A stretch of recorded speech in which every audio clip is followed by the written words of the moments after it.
Hey y'all, welcome back to another installment of RedNeck Ham Radio. I am Alpha India 5 Bravo Lima, and you may be wondering, well, what you doing with a fishing pole in your hand? Well, I'm a redneck, and rednecks like to fish, but this is a little different fishing today. You see that weight right there? I'm gonna see if I can get that weight right there, way up there. I know you can't see it in the shot, but I'm gonna see if I can get it way up there over that oak tree limb, because I need a new 80-meter inverted V. So let's see if I can get this thing up there and see if we can get that thing installed there. Oh yeah, we're gonna build one too, so see if I can do it. How much you bet I can't do this first try? We're gonna try anyway. And you know what? I was absolutely right. I didn't get it up there first try. Not even close. Didn't even hit the limb. Try this again. Ooh. Let's see if that'll work. Look at that. Look at that. Look at it. Look at it. Ha ha. Hey guys. That'll work. There it is.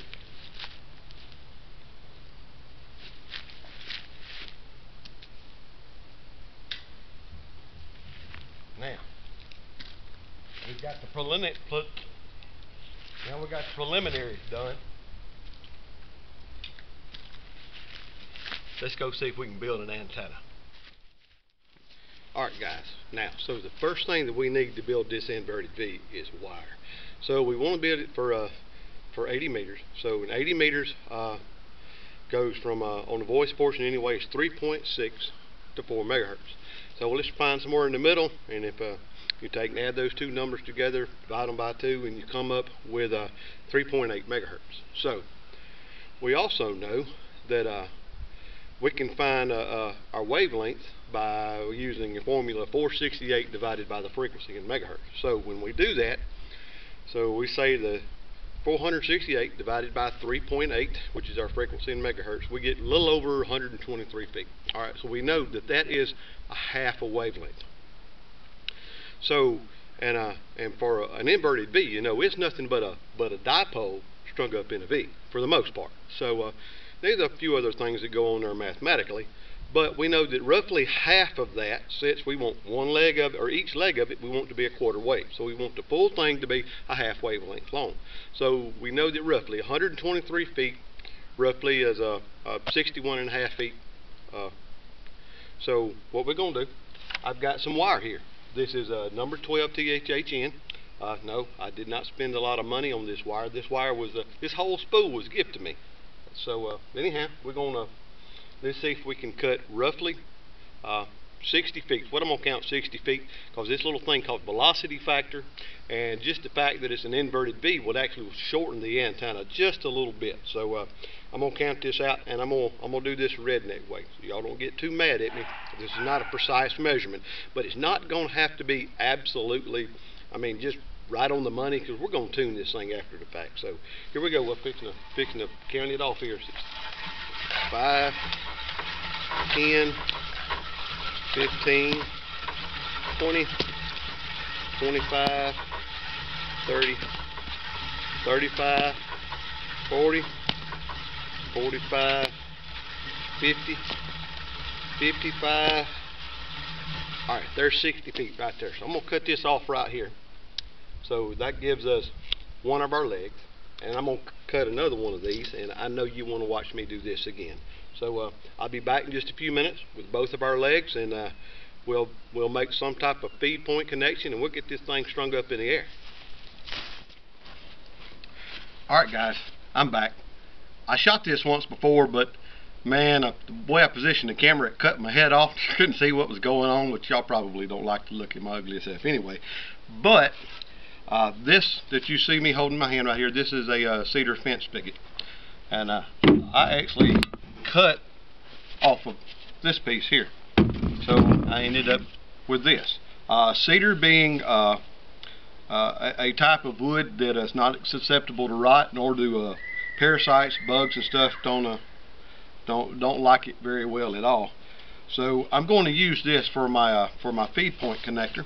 And I simply just took my little circular saw here, and it doesn't have to be perfect. It doesn't have to be perfectly square. We're not trying to win a beauty contest. We're just trying to hang an antenna in the air. So I'm gonna drill the holes in this. One right here for my to hold it, to tie my piece of string or rope or whatever to hold it up. I'll put a couple holes right in here, which will let me put my feed line, my coax there, and then a couple more holes to let their legs come in for the dipole legs. So anyhow, I'll be back. Alright guys, I'm back here. So if you can see, I've got my feed point connector or my hanger and all that put together. If you look, you see there's a hole in the center, or in the top center there. It's gonna hang it.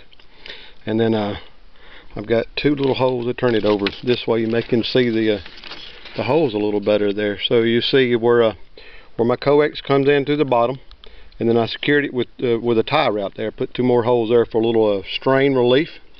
All right, and then there's two holes there for my dipole legs, and then I put another hole so I can just kind of fold that over there to give it some strain relief as well.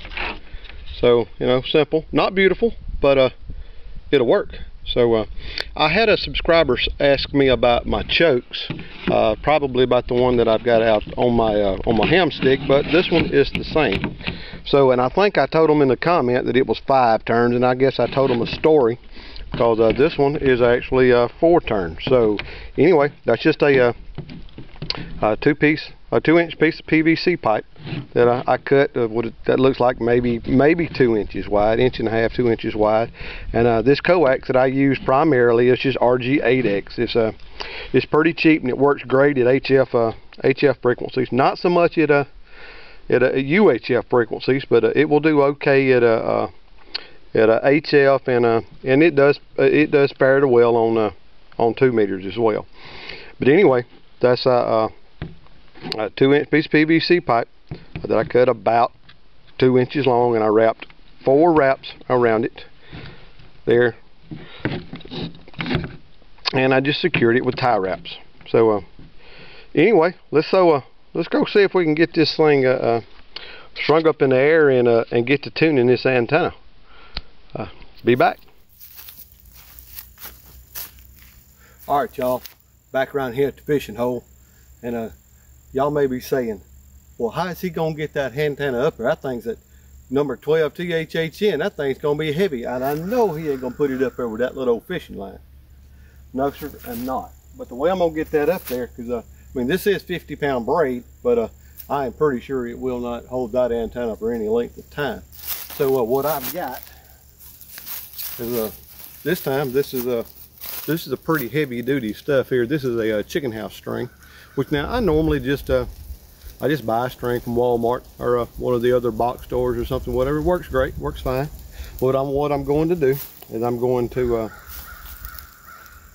tie this string to my fishing line here, and get it tied on there. Just some kind of granny knot. Don't have to be anything special, just as long as it'll hold good enough to get that string over. All right, at this point I'm going to cut my weight off. If you want to see it, this is a 2-ounce weight. I'll give you there's the camera right there. Flat. I've seen these on Amazon. You may could get them from Bass Pro or some other places, you know. But I'm gonna take my knife here. Cut that off. Yes, I'm a redneck. So some people may consider these things weapons. This is not a weapon. This is a tool, and I carry mine faithfully everywhere that I go. I feel naked if I don't have my knife with me. But when you get your string, you get guesstimated about how much length you need, or if you still got it on a spool or whatever. If you don't have it on a spool, be sure that you anchor that thing off somewhere, because you may go to pulling it over and it may just keep right on going. Then you got to do this mess all over again. So here we go. So I just take my trusty spinning reel here,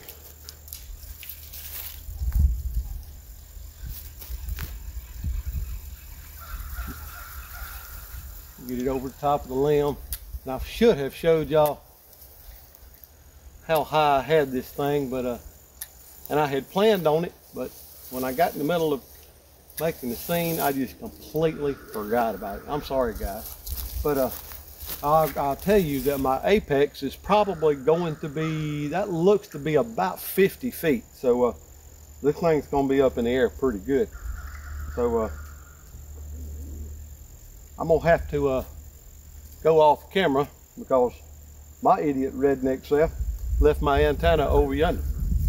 So give me just a second. I'll be back. Y'all can hum the theme to Jeopardy or something while I'm gone.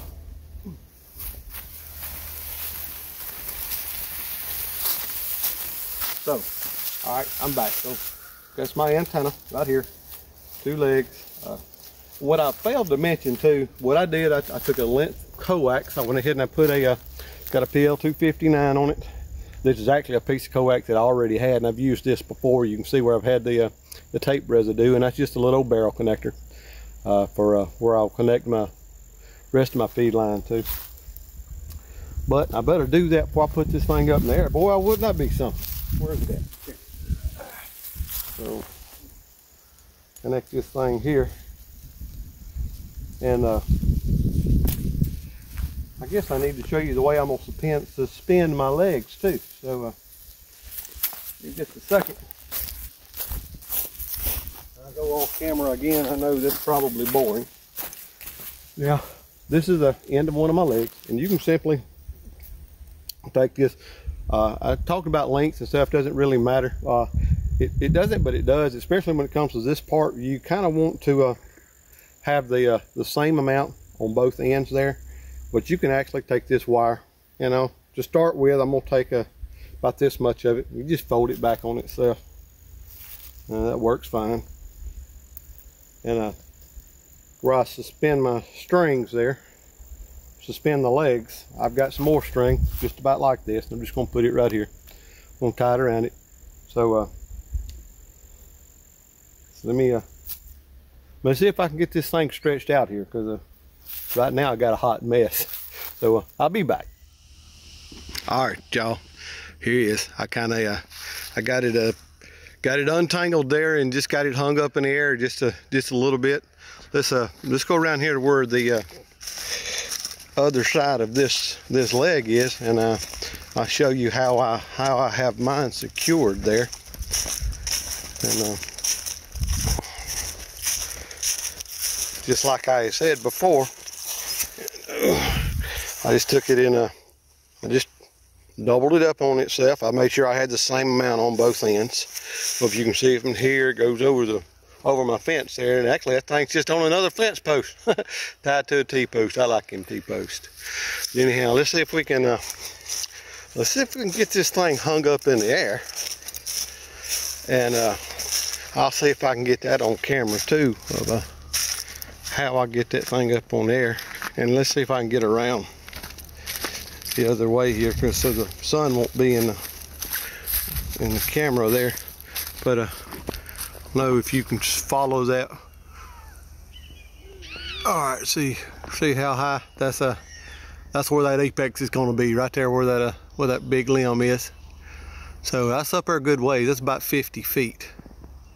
So I'm gonna put this thing on the tripod here, and we'll hoist it up in the air, and then we'll get it tuned. Hey guys, well, I guess it's the first time for everything, because I got that thing up in the air, and it was dead on at 3.8 megahertz. I mean, a perfect SWR there with so well, I don't reckon we're gonna have to tune this antenna, but I do want to show you what it takes to tune it if you have to tune it. So like I mentioned in one of my my earlier videos, you know, if you're resonant at a frequency lower than what your target is, that means your antenna is too long, and you need to shorten it up some. And what all you would have to do here is that all you have to do is just increase the amount that you have doubled over here on this antenna. So you would take and unwrap it, and say you would come all the way back to here with it, and then wrap the rest of that on itself. You need to do the same thing on both ends.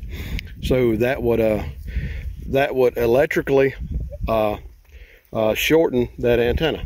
So, but now same way, if you're resonant above your target frequency, then it's not long enough. So what you'd have to do there is let some of this out. Of course, I know you got to have enough to hold on to your string, but anyhow, you'd let out as much as you can. If you can't add when you get too far and you can't go any further, you can just solder some more wire on the end. I mean, it's that simple. Just solder some more on both ends and just wrap it back on itself, and you should be able to get that thing going. So yeah, so that's an 80 meter inverted V, guys. So let me turn this thing back around where you can see me here as I'm walking back to the shack. This is going to be my last day home for a little while, as my normal job is I'm an automation specialist on an oil and gas platform in the Gulf of Mexico. So I've got to leave tonight and go to work. I'll be gone for 21 days. So, but anyway, I appreciate you tuning in to the channel. Oh boy, I bet that sun's in the camera. But anyhow, I appreciate you tuning into the channel.